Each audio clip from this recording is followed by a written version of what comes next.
modal untuk maju calon, nanti lahan yang dijual. Lahan itulah kasus di Riau terbukti. Makanya habis untuk perusahaan semua. Untuk perkebunan yang dikecam sama sama Bang Jaya selalu. Mana itu kontribusinya katanya?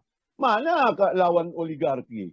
Jadi panjang ceritanya Bang Halis. Dan ini kita bicara tentang sumut soalnya. Jadi kasus-kasus sumut ini sudah baik di buku saya maupun dalam cerita sudah terlalu banyak sebenarnya. Tapi bagaimanapun karena saya sayang sama Bang Halis dan kawan-kawan, saya tetap komit sebagai sumut, orang sumut gitu loh. Dalam konteks yang baik-baik. Itu dia, karena itu barangkali SAPI juga mengerti. Iya. Kadang-kadang concern daripada orang yang jauh dari Medan itu lebih tinggi daripada concern orang yang ada di dalam Sumut. Kalau aku mengambil begini barangkali, apa yang disampaikan oleh Bahar ya tentang masalah Sumut tuh, begitu tajam dia menyorot Sumut Utara. Ini kan terbukti. Artinya kalau kita bicara Sumut secara negatifnya, ya kan gitu. Iya, iya. Ya, apa yang disampaikan PI tadi, 2014-2019, anggota DPRD Sumatera Utara pecahkan rekor kan. Bang Halis, ini teman Bapak itu, kejadian itu. Kebetulan yang mengauditnya itu anak buah saya. Udahlah, mengerti banget saya itu. Nggak usah sampai kesumpunya. Itu makanya. Jadi kalau permasalahan di Sumatera Utara, siapapun sudah tahu kan gitu. Iya. Nah, tugas kita sekarang ya termasuk Bung Bahar lah ya, dengan beberapa data yang Anda apakan. Nah, ini harus kita kejar, kita kirimlah CPI ini sebagai ujung tombaknya kan begitu. Ya, paling tidak dia komit dah pada pikiran-pikiran yang kita diskusikan. Cuma begini Bang, saya begini, sebagai apalah ya, anak muda lah ya kan. Saya juga miris melihat apa ya di Sumut ini, kita melihat pendapat juga dari para abang-abang senior, mantan-mantan koruptor yang baru pulang dari penjara mendapat tempat yang terhormat Bang. Ini macam mana?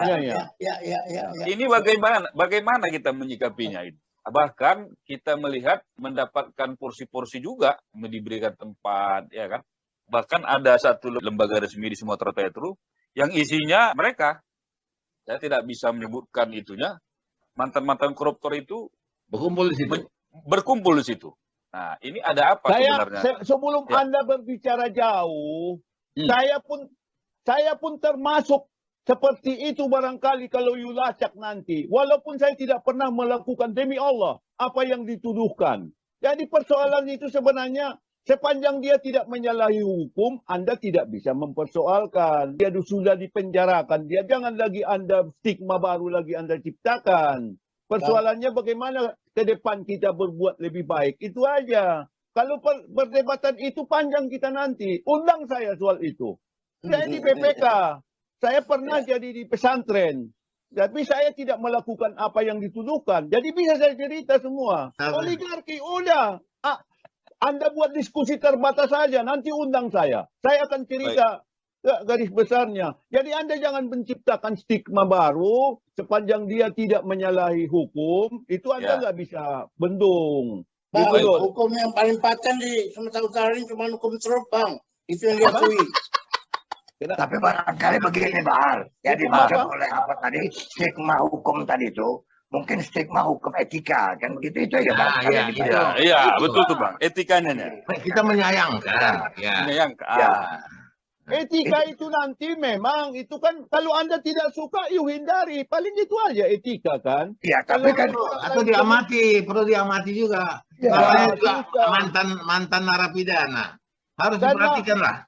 Karena prosesnya sendiri, atau katakanlah misalnya, baru 10% sementara dia 100%. Atau ada orang yang tidak tahu-tahu itu persoalan. Ada yang raksasa lebih besar lagi, Anda lepaskan. Seperti Pak Jaya protes soal perkebunan itu, gitu loh. Jadi susah banget. Kalau Anda tidak menyelami sampai ke sum-sumnya, seperti saya ikut di BPK, siapa sih sebenarnya biang kerok di negeri ini soal itu, Anda susah. Itu yang saya katakan. Jadi Anda jangan hanya ambil sepotong.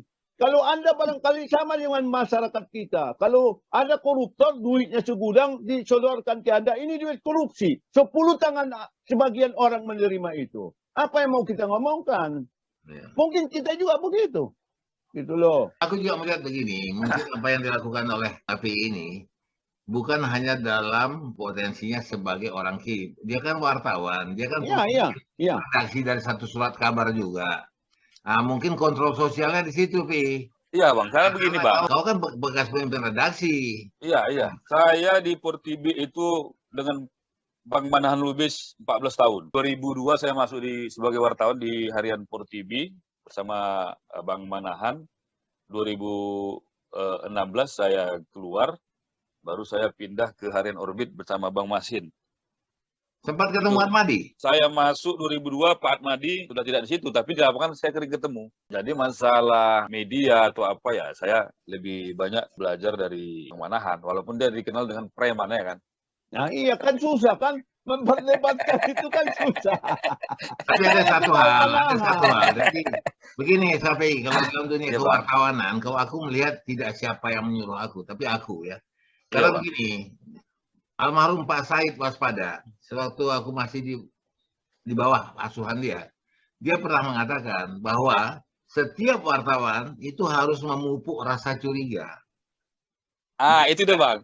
Itu yang pertama sekarang. Kalau Anda tidak punya kecurigaan, Anda tidak dapat berita. Apa guna Anda jadi wartawan?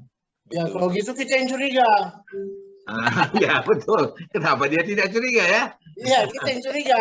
Jadi di sini mungkin bisa ada fungsi ganda daripada KPI, bahwa dia adalah juga dikip dan dia juga punya kecurigaan. Maka tadi yang dia sampaikan tadi, ada satu lembaga tempat berkumpulnya mantan koruptor, mantan narapidana, itu kecurigaan yang bagus, Suragu. Mungkin bisa caranya ikut telepon kau. Siapa itu? Apa nama? Siapa? Itu bisa Pak Ishari, mohon maaf. Itu kita bisa buat stigma seperti itu. Tapi sebaliknya juga orang lain bisa melakukan itu ke kita. Ya, seperti Pak Sapi, lah iya backgroundnya aja temannya Manahan. Nah, kan sudah susah. Nah iya. Jadi itu ini kan persoalan kita, kemana kita berpihak? Blok mana? Kan itu aja sebenarnya. Udahlah, awak udah kenyang itu. Jadi jangan Pak Said aja yang Bapak kutip. Kutip juga apa namanya Rumi atau kitab kutip juga. Iya bang. Ini mohon maaf nih. Jangan nanya sesuatu. Enggak, ini bagus. Jadi begini. Ya dengan kata lain, kita bicarakan sekarang ini dengan Sapi. Ya, dia memegang satu posisi yang dimana cukup signifikan, ya, informasi, ya, keterbukaan informasi publik. Nah, apalagi dia orang pers, tentu dia bisa melihat bahwa sekarang, tengok di Barudin, sudah berapa episode kita pernah bicara, bertanya soal dana PON, ya. Nah, kemudian kita undang waktu itu orang DPRD. Dia pun untuk menerangkan sampai sekarang belum wujud. Kita mau tanya yang ketua bidang olahraga itu siapa namanya, ada namanya sama aku.